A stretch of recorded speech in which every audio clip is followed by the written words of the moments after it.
മലയാളം, തമിഴ്, തെലുങ്ക്, കന്നഡ എന്നീ തെന്നിന്ത്യൻ ഭാഷകളിലെല്ലാം മിന്നിത്തിളങ്ങിയ നായികയാണ് കെ.ആർ. വിജയ. ദേവനായകി എന്നായിരുന്നു യഥാർത്ഥ പേര്. മലയാളിയായ രാമചന്ദ്രൻ നായരുടെയും കല്യാണിയുടെയും മൂത്ത മകളായിരുന്നു കെ.ആർ. വിജയ. നാരായണൻ എന്ന ഒരു സഹോദരനുണ്ട് താരത്തിന്. നടിമാരായ കെ.ആർ. വത്സല, കെ.ആർ. സാവിത്രി എന്നിവർ സ്വന്തം സഹോദരിമാരാണ്.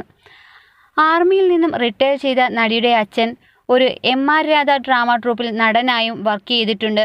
1963 പുറത്തിറങ്ങിയ കർപ്പകം എന്ന സിനിമയിലൂടെയായിരുന്നു കെ.ആർ. വിജയ സിനിമയിലേക്ക് വന്നത്. ഭക്തി സിനിമകളിലൊക്കെ കൂടുതലും ദേവിയായി കെ.ആർ. വിജയയായിരുന്നു സംവിധായകൻ തിരഞ്ഞെടുത്തിരുന്നത്. 10ാമത്തെ വയസ്സിലാണ് താരം നാടകത്തിലൂടെ അഭിനയ രംഗത്തെത്തിയത്.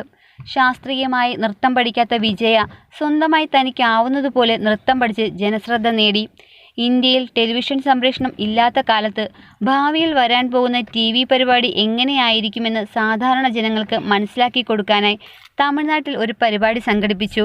പിന്നീട് ഒരു സുന്ദരിയായ പെൺകുട്ടി നൃത്തം ചെയ്യുന്നത് അന്നത്തെ മൂവി ക്യാമറയിൽ ഷൂട്ട് ചെയ്ത് അത് മോണിറ്ററിൽ കാണിക്കുകയുണ്ടായി. ആ പരിപാടിയിൽ നൃത്തം ചെയ്ത സുന്ദരിയായ പെൺകുട്ടി കെ.ആർ. വിജയായിരുന്നു. ഇത് തമിഴ്നാട്ടിൽ പലയിടങ്ങളിലും അവതരിപ്പിച്ചു.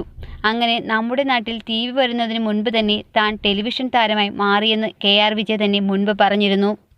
ഈ വീഡിയോ കണ്ട നടൻ ജെമിനി ഗണേശനാണ് കുട്ടി വളരെ സുന്ദരിയാണെന്നും സിനിമയിൽ അഭിനയിക്കണമെന്നും പറഞ്ഞ് കർപ്പകം എന്ന സിനിമയിൽ കെ.ആർ. വിജയെ അഭിനയിപ്പിച്ചത്. അങ്ങനെ 15ാമത്തെ വയസ്സിൽ തമിഴ് സിനിമയിലെ നായികയായി മാറിയ കെ.ആർ. വിജയ പിന്നീട് തെന്നിന്ത്യയിലെ 4 ഭാഷകളിലെയും മുൻനിര നായികയായി വളരാനും സാധിച്ചു. 1960ലാണ് സുദർശൻ ചിട്ടി ഫണ്ടിന്റെ ഉടമയായ സുദർശൻ വേലായുധനുമായി നടിയുടെ വിവാഹം നടന്നത്. ഇവർക്ക് ഹേമലത എന്ന ഒരു മകളുണ്ട്. ഒരു വലിയ വ്യവസായിയുടെ ഭാര്യയായി വളരെ രാജകീയ ദാമ്പത്യ ജീവിതത്തോടൊപ്പം അവർ തന്റെ സിനിമാ ജീവിതവും തുടർന്നു. സ്വന്തമായി വിമാനമുള്ള ഒരേയൊരു സിനിമാ നടി എന്ന പദവിയും കെ.ആർ. വിജയ നേടിയെടുത്തു. 2016ൽ 82ാമത്തെ വയസ്സിൽ കെ.ആർ. വിജയയുടെ ഭർത്താവ് സുദർശൻ വേലായുധൻ മരണപ്പെട്ടു. ഇരുമലർകൾ, നമ്മ വീട്ടുദൈവം എന്നീ സിനിമകൾക്ക് ഏറ്റവും നല്ല നടിക്കുള്ള തമിഴ്നാട് സ്റ്റേറ്റ് അവാർഡും നേടിയിട്ടുണ്ട് താരം. തമിഴ്, മലയാളം എന്നീ ഭാഷകളിലെ നിരവധി പരമ്പരകളിലൂടെയും ഇപ്പോഴും അഭിനയരംഗത്ത് സജീവമാണ് താരം.